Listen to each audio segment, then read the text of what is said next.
Thailand is one of the most popular tourist destinations in the world. But behind the beaches and nightlife, there's a darker reality. Human trafficking, exploitation, and missing persons. What's the ugly truth about visiting Thailand? Hey everyone, I'm Jessica from Traveling I'm Happy, your favorite travel guide. This channel is all about discovering the world and sharing what I've learned from different cultures, experiences, and some unexpected challenges. On today's video, I'm going to tell you everything that went wrong on my trip to Thailand, the sex tourism, and also some situations that happened to other people, like the Chinese actor Wang Xing that was abducted in Thailand and brought to Miamar for forced labor. If you want to know all about the itinerary I did in Thailand and how my trip was, you can go back one or two videos on this channel. This video is not to shock anyone but to alert about the dangers that can happen to you, especially if you're a woman traveling alone. Let's start with the sex tourism in Thailand. Did you know that Thailand's sex industry brings about 6.4 billion a year? That's 1.6% of the country's GDP. And it's not just locals, many tourists,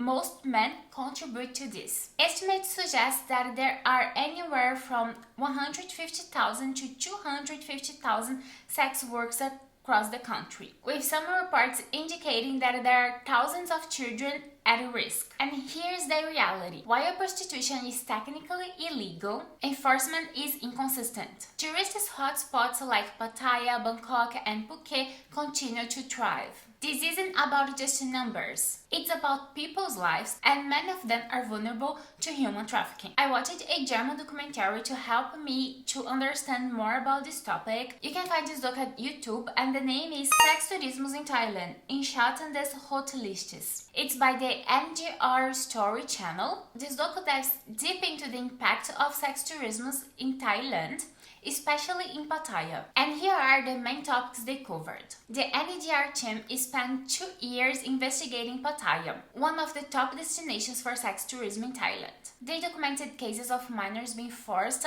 into prostitution at bars, massage parlors, and open-air establishments. This investigation revealed that corruption and weak law enforcement contributes heavily to the sex exploitation of minors. The documentary highlights that travel agencies, including German ones, continue to promote Pattaya as a destination, even though that they are aware of illegal activities. And this somehow can raise questions about the responsibilities of companies at this matter, like in combating sex tourism. And watching this whole documentary, there is one specific situation that makes my stomach sick. So there is this German guy that he was caught in one of the bars that had minors working.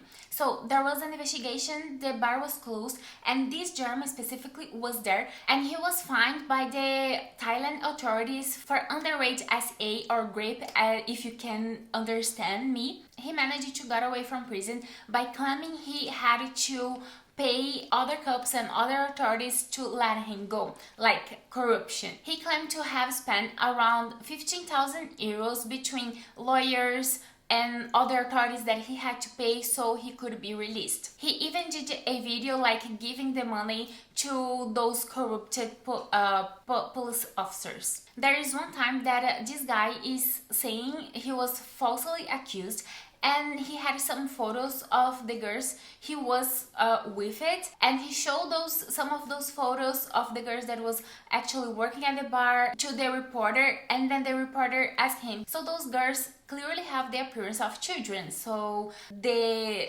accusations are actually true, right? And then he says, yeah, it's true, I did what I did, but you know, why the girls were working there, it's not my responsibility. Like, oh my god, this is so sick. You are on a country that prostitution is illegal, and have sexual activities with minors is even more illegal, and you're clearly doing it. You realize it, and you have the you have the guts to say, oh, it's not my fault. Why they were even allowed to work there? They were not allowed to work there. They were as forced labor. Oh my god, this I mean, this whole situation really made me so mad. I was feeling like sick in my stomach. Disgusting. I personally didn't experience all this activity of sex tourism and many girls on bars and so on, because I didn't go to those places where you actually can see this stuff. So yeah, I have been to Coastal Road and also at night, but it wasn't like, I mean, you know, like it was just normal pubs on the street I was. That said, I would strongly recommend to women, especially the ones that are traveling alone, to avoid those areas that are known for hotspots for sex tourism. And also because there are many reports from women being harassed on those areas. So just avoid it, avoid stress, and there's so many other places beautiful in Thailand that you can visit. So just avoid the hotspot areas for sex tourism. Moving on, the next stop, human trafficking. How disappearances at airports happen. International airports like the one in Bangkok are critical hotspots for human trafficking. Victims are often lured through fake job offers or promises of better life in another country. Once at the airport, they can be forced to other destinations where they will be sexually exploited or forced into labor. So here are some statistics of human trafficking in Thailand. In 2023, the Thai government investigated 312 human trafficking cases, up from 253 in 2022. 542 suspects were prosecuted for human trafficking in 2023, compared to 380 in 2022. In 2021, there were 254 Thai victims and 100 Floridian victims. And unfortunately, children in Thailand are among the most vulnerable to forced child labor and commercial sexual exploitation. Probably have heard of Wang Xing, a Chinese actor that was kidnapped in Thailand. This happened in January this year, 2025. So let's understand what actually happened, the timeline of the events. At December 24, in 2024, Wang Xing joins the Seoul non-professional actors group through a friend. So he had this friend that shared with him a great opportunity of casting. So Wang, the actor, contacts Yan Shiliu.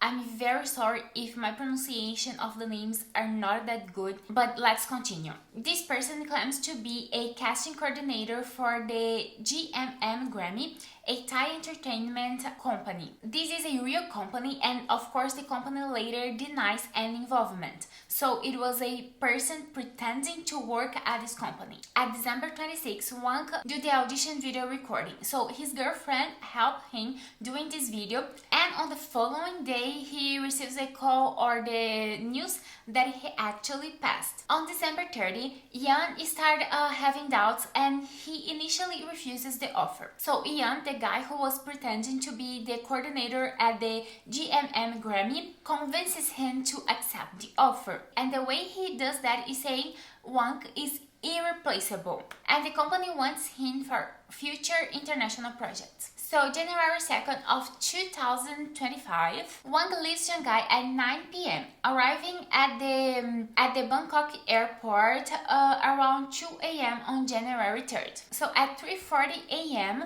Wang gets into a car, supposedly provided by GMM Grammy. So the idea is that he was going to the filming location. But he did something very important, very smart actually. He shares his location with his girlfriend. And around 11 a.m., the communication between him and his girlfriend is lost. So near Miamar border, Wang is transferred cars. So the car he was changed to is linked to a guy called Havi, and he is a Thai citizen. So Wang is taken to a fraudulent training center called Apollo Park near Myanmar border. There he's forced to participate in online scams, and he was kept in poor conditions with other prisoners, and all of them had the head shaved. So Wang's girlfriend is called Jiaja, and after they lost contact, she reported the disappearance to the Shanghai police. They said they have no jurisdiction internationally speaking, so she contacts the Chinese embassy in Thailand. and also the consulate in Chiang Mai. And both of the embassy and the consulate said that they needed proof that Wang was still in Thailand. Jaja also tries to contact the Thai police, but she fails. And eventually she is advised to go to Mai Sot and file the report locally, like in person.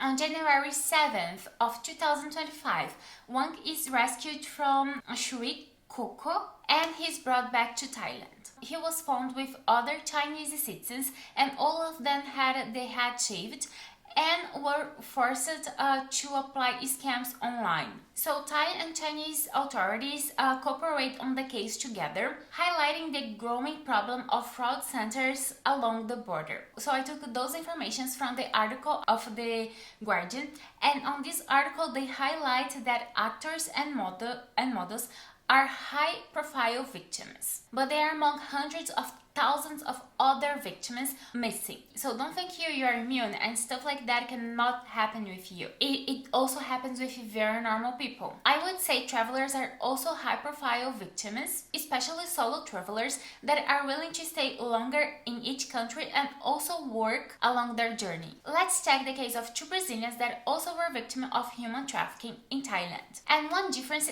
is that they were anonymous people. They were no actors. Here we have two Brazilians who escaped together, Luckas Santos and Phelipe Ferreira. But they didn't know each other back in Brazil. They first met while they were in captivity. Luckas Santos was in Philippines.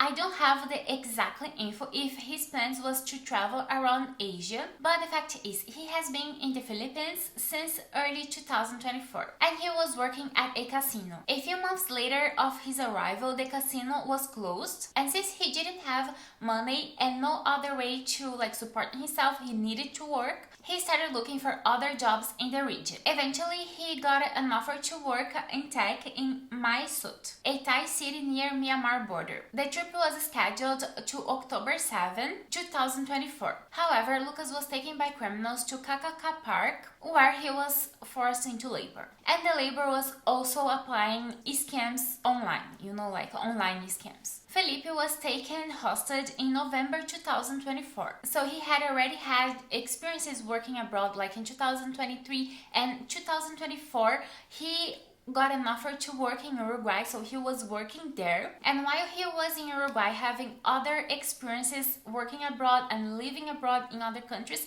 than Brazil, his home country, he received a job offer to go to Thailand. The job offer was also to work in tech. So we can see here now a pattern, maybe like offers to work in tech in Thailand. The city is always near Myanmar border. So yeah, we can see here a pattern, I would say. When he arrived in Bangkok, a driver picked him up at a hotel and brought him to Myanmar, where he became a hostage along two other immigrants. And he was also brought to Kakaka Park, the same place that Luckas was. Until then, the two have never met before. So by December, Phelipe was already weeks without having any contact with his family, but he finally managed a way to contact his father.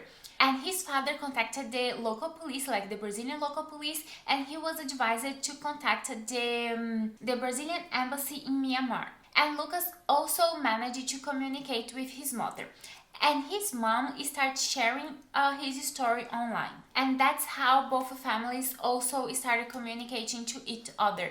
So both families started being assisted by the Exodus Road, an international ONG fighting human trafficking. So this ONG is a non-governmental organization. On January 15 in 2025, so this year, representatives from this ONG met with officials from the Miamar and Thai governments, and this meeting was to secure the release of 371 human trafficking victims, including the two Brazilians. So the prisoners of Kakaka Park, they had no idea about this meeting and about those organizations, those plannings of a rescue, and they themselves started planning a escape. And on February 8, around 85 people tried to escape. So Phelipe told on an interview that on this escape he ran around 2 kilometers and he told all about how he was feeling, how scary it was, and the plan failed. So all of them were caught and all of them were taken back and also to a room where they were punished. tortured. But thankfully for them, on the next day, February 9, 2025, an armed rebel group called DKBA raided the location and rescued hundreds of hostages. And they were taken to a local detention center after negotiations with the Exodus Road. On February 12 this year, 2025, Phelipe and Luckas, among other victims, were transferred to a detention center in Miamar in Thailand, where procedures were carried out to confirm that they were victims of human trafficking. Once all the bureaucracy was completed, the two Brazilians returned to Brazil on February 18th. This year. It must be terrifying traveling to somewhere thinking you are going to a film shoot or a job opportunity abroad, only to realize you are actually now a hostage and being forced into labor, living in inhumane conditions, unable to eat properly, with no freedom or choice. So Phelipe and Luckas, they gave some interviews and they explained how was their routine. They had to work 16 hours applying scams online, and you had targets for each day. If you don't manage to achieve those targets, like money wise, you get punished. And the punishments ran from squats to various forms of torture, including shock, electrical shock. Living through something like that is definitely not easy. I can't even imagine like myself going through a situation like that. That's why we need to be very careful. I love traveling too, and when I was younger, traveling alone, I put myself in so many dangerous situations that nowadays I see all the dangers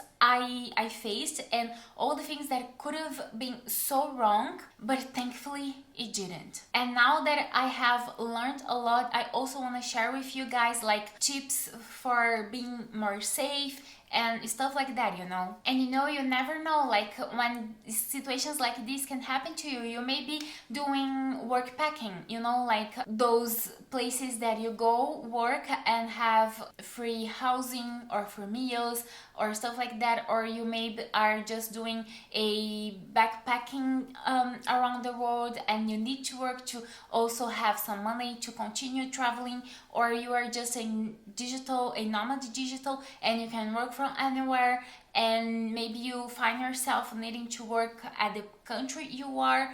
So, you know, like you never know what happened. You never know what actually can happen. So here are some precautions you actually can take about those fake job opportunities. Always check visa requirements. Do you need a work visa for that country? If yes, does the company offers you this visa? Do they offer you all the documents you need to apply for this visa? Or they just say, no, come here, and don't care about the documentation? Because this is the case of the majority of tourists, of immigrants that are just traveling or are living temporarily or have the nomad digital visa or stuff like this. Most of them, they need additional documentation and permits to actually work on the country they are at the moment and stuff. And the thing is, if you find a job offer that looks very good and so on, and you are very tempted into accepting, and they don't want to give you all this documentation before you go working, this is a big red flag. You can also research the company and their contacts, you know, like how this company contacted you. Was through email, was through a phone number. If it was through email, it's quite easier to verify if it's a real email or not, because most of companies, they have specifically emails for like HR and stuff like that. They have a specific ending that you can prove online if it is the same or not, if it's real or not. And if you were contacted by phone, like a phone number or texting, I actually would recommend you to also do a formal contact by email. But if not, you can also like take another number that's not yours and call to this number, see who is answering. Like, are they answering like a normal company, saying their name, the company they work and so on, or are they just saying, hello, it's Jessica, you know, like whatever.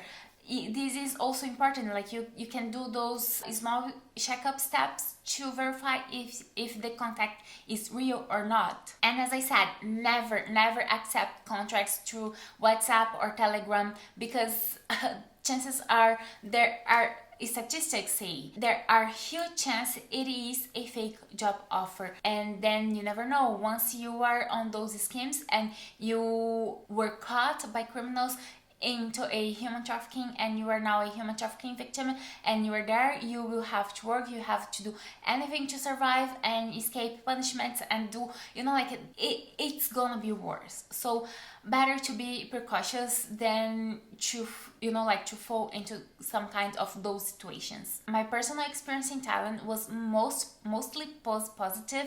I actually had only one weird situation. That it was when I was in Bangkok. I was there with my boyfriend, and we were going to the float market tour that we had booked online through Gather Guide. And there was this guy approaching us and say, "Oh, be careful by the pickpocketing here. There are a lot of pickpocketing." So far, okay, it's a nice advice and so on. And we are working. He start like asking us questions like, "What are you doing today?" And then my boyfriend answered, "We are going to the floating market." And then he started saying, "Oh no, but this is not the way, like the floating market is over there." And he started like taking us from the place we are going to and bringing us to another place, which I started feeling very uncomfortable. But my boyfriend was also like answering some other questions until we decide, oh no, this is enough is enough, and we already have our tour and so on. I honestly thought that was so odd, because like, why someone would approach you and start off the goodness of their heart to bring you to another location if they like, don't you have anything else to do? Were you not going to some other place? Why you wanna help us so much, like, and bring us to the real floating market? It doesn't make so sense for me. And I do think, like, when you are traveling alone and situations like this happen to you, I honestly would say, like, when I'm traveling alone, I don't even say hi to the other people. If someone come and say hi and start trying to ask me questions, I pretend I'm not listening. I keep walking. I start walking faster. Yeah, the thing is, I simply don't listen. And if I feel the need, I start running or I start screaming. I'll do, like, I'll do anything, but I'll not stay there talking with someone that I don't know. But as I said before, this was the only weird situation that happened to us when we were in Thailand. I haven't had any contact with anything terrible. I actually loved my experience in Thailand. I loved traveling around there. The country's extraordinarily beautiful. And by the way, this is the very first episode of the Ugly Truth series. So I started with Thailand because the first episode, the first video of my channel is about the itinerary in Thailand. So I just think it makes sense, like, first showing the good part, the traveling, the beautiful views, the landscapes, the tours and so on, and then bringing the Ugly Truth series side of the same place. So I have traveled so far 25 countries, and I intend to do a video about the good part, the traveling part, the itinerary, the coast and so on, and also a video of the Ugly Truth of each country I have been. So I do intend to keep posting on this channel and post once a week at least. So if you got to here and you like this kind of video, just subscribe. So thanks for watching and see you on the next adventure. Bye!